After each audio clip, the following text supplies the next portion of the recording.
Hi all, అందరు ఎలా ఉన్నారు? నేనైతే బాగున్నాను. ఈరోజు మేము అటుకులు పోపు వేసుకున్నాము. మా అత్తయ్య వాళ్ళ అమ్మగారు వచ్చారు. అటుకులు పోపు చేస్తారు. అటుకులు చాలా స్పెషల్గా చేస్తారు. అటుకులు పోపు వేయడం, చింతపండు పులిహోర, పచ్చళ్ళు చాలా స్పెషల్గా పెడతారు. చాలా టేస్టీగా ఉంటాయి. ఈరోజైతే నేను అటుకులు ఎలా చేయాలో చూపిస్తాను.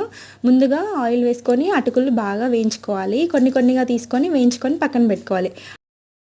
అటుకులు ఆయిల్లో వేయించుకున్న తర్వాత పల్లీలు తీసుకొని ఇలాగే ఫ్రై చేయండి. ఫ్రై చేసిన తర్వాత ఇందులో యాడ్ చేసుకోండి. పోపు కోసం ఎండుమిర్చి, పచ్చిమిర్చి, కరివేపాకు కూడా వేసుకొని బాగా ఫ్రై చేసుకోండి. ఇలా ఫ్రై చేసుకున్న తర్వాత బోందు కూడా తీసుకోండి. మేము ఇక్కడ బొరగలు కూడా తీసుకున్నాము. అవేనండి అటుకులు బియ్యంతో చేసిన పాలాలు, అవి కూడా తీసుకున్నాము. ఇవన్నీ మిక్స్ చేసుకున్నాము. చాలా అంటే చాలా టేస్టీగా ఉన్నాయి. మీరు కూడా ట్రై చేయండి. అమ్మమ్మ గారు చాలా టేస్టీగా పెట్టారు. Thank you for watching. Please do share and